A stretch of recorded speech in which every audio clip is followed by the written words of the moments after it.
Hi ನಮಸ್ತೆ ಎಲ್ರಿಗೂ welcome back to my YouTube channel. ಇವತ್ತು ಬೆಳಗ್ಗೆಯಿಂದ ವ್ಲಾಗ್ನ ಸ್ಟಾರ್ಟ್ ಮಾಡ್ತಾ ಇದ್ದೀನಿ. ಬೆಳಗ್ಗೆ ಸ್ವಲ್ಪ ಬೇಗನೆ ಎದ್ದಿದ್ದೀನಿ. ಹೆಂಗೆ ಅಂದರೆ ಪಾಪುಗೆ ಇವತ್ತು ಮಂಡೆ ಕೊಡಿಸ್ತಿದ್ದಾರೆ. ಮನೆ ದೇವ್ರ ದೇವಸ್ಥಾನಕ್ಕೆ ಹೋಗ್ತಿದ್ದಾರೆ ಹಸ್ಬೆಂಡು, ನಮ್ಮಮ್ಮ ಮತ್ತು ನಮ್ಮ ಅತ್ತೆ ಪಾಪನ ಕರ್ಕೊಂಡು ಪ್ರಯಾಣಿಸ್ನ. ಸೊ ಅದಕ್ಕೋಸ್ಕರ ಅವನ್ನ ರೆಡಿ ಮಾಡಿ ಅವ್ರು ಬರೋ ಅಷ್ಟರಲ್ಲಿ ಅಮ್ಮ ಕೂಡ ರೆಡಿ ಆಗ್ತಿದ್ದಾರೆ. ತಿಂಡಿ ಅಡುಗೆ ಎಲ್ಲದನ್ನು ಮಾಡಿಟ್ಟು ಹೋಗ್ತಾ ಇದ್ದಾರೆ. ಸೊ ಬನ್ನಿ ವ್ಲಾಗ್ನ ಸ್ಟಾರ್ಟ್ ಮಾಡೋಣ.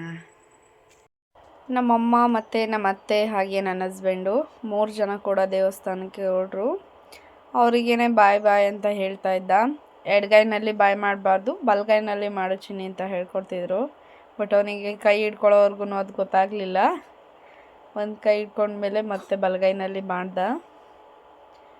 ಅವನಿಗೆ ಹೋಗ್ತಾ ಇದ್ದೀನಿ ಅಂತ ಖುಷಿ ಇತ್ತು. ಅವ್ರ ಅಪ್ಪನ ಬಿಟ್ಟು ಬೇರೆ ಯಾರ ಹತ್ರನೂ ಅವ್ನು ಬರೋದಿಲ್ಲ. ಯಾವಾಗಲೂ ಅಪ್ಪನ ಜೊತೆನೇ ಇರ್ತಾನೆ. ನಾನಿದ್ರೆ ಕೂಡ ಅಷ್ಟೇ, ನನ್ನ ಹತ್ರ ಬರಲ್ಲ. ಅವ್ರ ಅಪ್ಪನ ಜೊತೆ ಹೋಗ್ತಾ ಇರೋದಕ್ಕೆ ಫುಲ್ ಖುಷಿಯಾಗಿದ್ದ. ಅವನು ತುಂಬ ಹಚ್ಕೊಂಡಿದ್ದಾನೆ ಅವ್ರನ್ನ. ಅವರು ದೇವಸ್ಥಾನದಿಂದ ಬರೋ ಅಷ್ಟರಲ್ಲಿ ಪಾಪುಗೆ ಸಿಹಿ ಗೆಣಸು ಇತ್ತು. ಸೊ ಅದನ್ನೆಲ್ಲ ಬೇಯಿಸಿಟ್ಟಿರೋಣ, ಬಂದ ತಕ್ಷಣ ತಿಂತಾನೆ ಅಂತ ಹೇಳಿ ಅದನ್ನು ಕೂಡ ತೊಳೆದು ನೀಟಾಗಿ ಕಟ್ ಮಾಡಿ ಒಂದು ಪಾತ್ರೆಯಲ್ಲಿ ಹಾಕಿ ಬೇಯೋದಕ್ಕೆ ಇಟ್ಟಿದ್ದೆ. ಸಿಹಿ ಗೆಣಸು ಮಕ್ಕಳಿಗೆ ತುಂಬಾ ಒಳ್ಳೆಯದು. ಪಾಪು ಬಂದ ನೋಡಿ, ಬೋಡು ಗುಂಡಿಯಾಗಿದ್ದಾನೆ ಪಾಪು.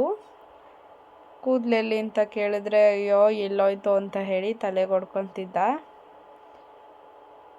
ಅವನಿಗೆ ಅದ್ರ ಬಗ್ಗೆ ಏನೂ ಗೊತ್ತೇ ಆಗ್ತಿರ್ಲಿಲ್ಲ. ಕೆಲವೊಂದು ಮಕ್ಕಳು ಮನೆಗೆ ಬಂದಮೇಲೆ ತುಂಬ ಅಳ್ತಿರ್ತಾರೆ ನೋಡಿ. ಅವರು ನನ್ನ ಹಸ್ಬೆಂಡ್ ಮತ್ತು ನಮ್ಮ ಅತ್ತೆ ಎಲ್ಲ ಹೊರಟರು. ಆವಾಗ ಸಿಕ್ಕಾಪಟ್ಟೆ ಹಠ ಮಾಡ್ತಿದ್ದ. ಅದಕ್ಕೆ ಅಂತ ಹೇಳಿ ಧರ್ಮಸ್ಥಳದಿಂದ ಸ್ವಲ್ಪ ಪ್ರಸಾದನ ತೊಗೊಂಡು ಬಂದಿದ್ದರು. ದೇವಸ್ಥಾನಕ್ಕೆ ಹೋಗಿದ್ರು ಅವರು ಕೂಡ ಧರ್ಮಸ್ಥಳಕ್ಕೆ. ಅಲ್ಲಿಂದ ಪ್ರಸಾದನ ತಂದಿದ್ರು.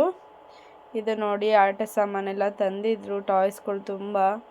ಅದರಲ್ಲಿ ಒಂದಿನ ಆವಾಗಲೇ ಮುರಿದಾಗ್ತಾ ತುಂಬಾ ಸೌಂಡ್ ಬರುತ್ತೆ. ಅದು ಪಾಪು ಕೂಡ ಎದ್ದೇಳ್ತಾಳೆ ಅಂತ ಹೇಳಿ ಒಂದೇ ದಿನ ಕೊಟ್ಟಿದ್ದು. ಎಲ್ಲವನ್ನೂ ಎತ್ತಿಡೋ ಥರ ಆಯಿತು. ತುಂಬ ಸೌಂಡ್ ಬರೋವಂಥ ಟಾಯ್ಸ್ನ ತಂದಿದ್ರು. ಅದನ್ನೆಲ್ಲ ಫುಲ್ ಮೇಲ್ಗಡೆ ಎತ್ತಿಟ್ಬಿಟ್ವಿ. ಯಾಕೆಂದರೆ ಇವನು ಆಟ ಆಡ್ತಿದ್ದಾನೆ ಅಂತಂದರೆ ಅವಳನ್ನ ಒಬ್ಬರು ಎತ್ಕೊಳ್ಬೇಕಿತ್ತು. ಎತ್ಕೊಂಡ್ರು ಕೂಡ ಅದು ತುಂಬ ಸೌಂಡ್ ಇತ್ತು. ಅವಳಿಗೆ ತುಂಬ ಇರಿಟೇಷನ್ ಆಗುತ್ತೆ ಅಂತ ಹೇಳಿ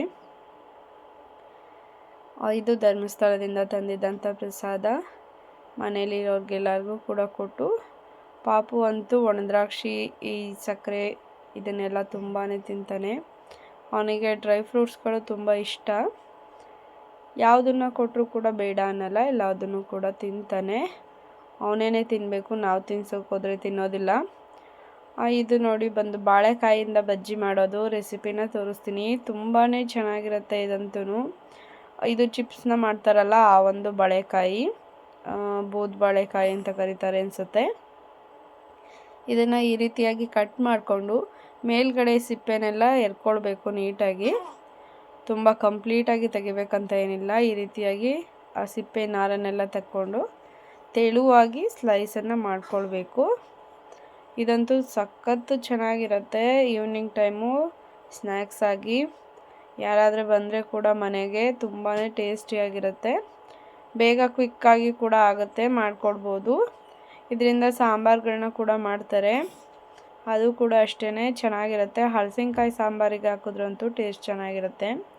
ಈ ರೀತಿಯಾಗಿ ತೆಳುವಾಗಿ ಸ್ಲೈಸ್ನ ಮಾಡಿ ಎತ್ತಿಟ್ಕೊಳ್ಬೇಕು. ಇದನ್ನು ಸಿಪ್ಪೆನ ಎರಿಯುವಾಗ ಸ್ವಲ್ಪ ಕೈಗೆ ಎಣ್ಣೆನ ಹಾಕ್ಕೊಳ್ಬೇಕು.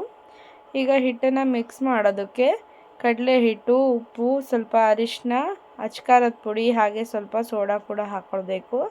ಹಾಕ್ಕೊಂಡು ಚೆನ್ನಾಗಿ ಮಿಕ್ಸ್ ಮಾಡಿ ಈ ರೀತಿಯಾಗಿ ಬೋಂಡ ಹಿಟ್ಟಿನ ಹದಕ್ಕೆ ಕಲಿಸ್ಕೊಂಡು, ತುಂಬ ಗಟ್ಟಿನೂ ಅಲ್ಲ ತುಂಬ ತೆಳುನೂ ಅಲ್ಲ, ಆ ರೀತಿಯಾಗಿರಬೇಕು. ಕಾದಿರುವಂಥ ಎಣ್ಣೆಯಲ್ಲಿ ಹಾಕಿ 2 ಸೈಡು ಫ್ರೈ ಮಾಡ್ಕೊಳ್ಬೇಕು.